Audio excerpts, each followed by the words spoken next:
News Channel 5 Sports with Jason Snavely. Welcome back, everyone. Well, if you happen to be a Fruita Monument Wildcat fan, you had yourself a busy day. We had Wildcat football, softball, soccer, all going on right here in town. It was a Wildcat marathon. That marathon was polished off at Stoker Stadium this afternoon with the Battle of the Cats. Pick it up in the first. Cougars throw up a duck, but it works. That duck gives Cherokee Trail a 14-7 lead. Wildcats looking to answer, and they look to the air for it. Zach Thorpe finds Tyler Daniels, and Daniels does the rest. 79-yard touchdown. That ties it up at 14 apiece. The fans are loving it, but that'd be about the last time they'd rise to their feet. Cougars keep bringing it, led by their quarterback, who was a shifty fella. Thomas Singleton takes it within a couple yards of the goal line. They'd score from there, and they'd score many more after that. Fruita goes on to lose big, 55-14. And from Fruita football to Fruita football. Cats hosting the Heritage Eagles over at Walker Field. Scoreless to start out the second until Jeff Whitney puts the Eagles on the board first, 1-0. And in the final minutes, Wildcats desperately trying to tie this thing up. Matt Emerson almost sneaks it in, but the Wildcats would fall short in this one. Heritage pulls off the shutout, 1-0. So maybe softball would have some better luck.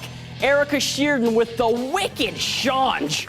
She dominated from the rubber today, left it all up to her offense, and that worked out pretty well. Mackenzie DeCrow blasts a solo shot to make it 1-0, and later in the inning, go Kendra, go Kendra. No, not the girl next door, the girl that can mash. Kendra Williams with a 3-run bomb, and the Wildcats crush the Spartans 21-1. And a few out-of-town scores for you. The Central Warriors were in action today over on the Front Range. They took the first two of the day over in Brighton, but fell in their finale to the host by a final 3-2. And bumping up to some hardball, the Rockies were on the road this afternoon where they have not been good, taking on the division leaders in San Diego, where the Padres have been very good. In fact, better than any other baseball team in San Diego. True story. Having this guy helps. Adrian Gonzalez ropes one off the right field wall. That's going to score Ryan Ludwig all the way from first. And that's not baseball. That's back to baseball. And we're back to Adrian Gonzalez. And I'm going to have a hunch. He ropes it off the right field wall, just like before. Turns out to be a double. That scores Ryan Ludwig all the way from first. And that's going to put the Padres up 1-0 and give the Rocks some work to do.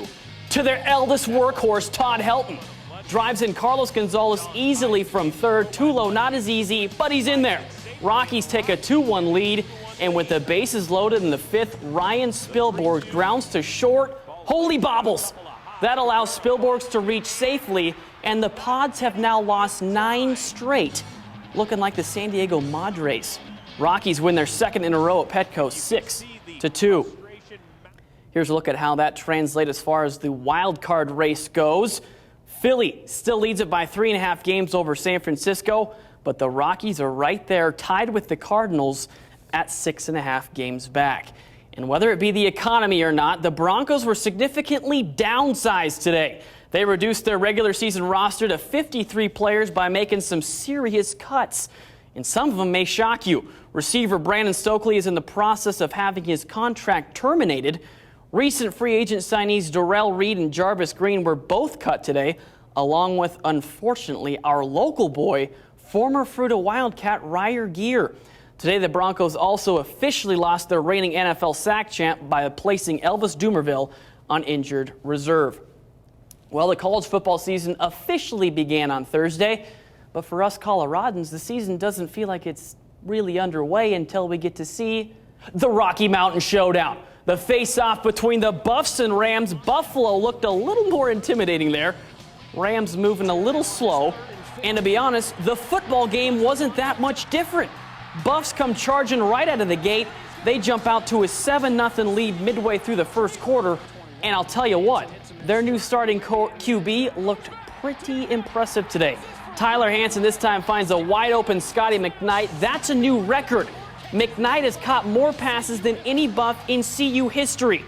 Good news for Scotty and good news for the Buffs as they go on to win this year's showdown, 24-3.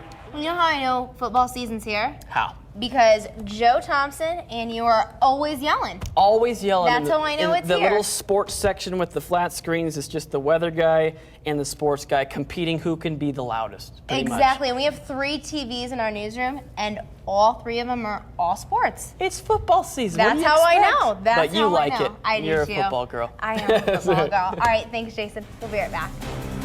Utensils out there, they might be blown around just a little bit, but all in all, not too bad. We'll take it. Is that a Jason bratwurst on the Jason's graphic picking there? out what he wants to eat. Yeah, look good. A little jar of sauerkraut right next to it. That'd be money. No thanks. Joe? Sauerkraut? Brats? I'm more of like a hot dog hamburger guy. Kind of gross. All right, see you later, Jason. Thanks for watching tonight. For all your latest news, weather, and sports, log on to our web channel. Have a good night.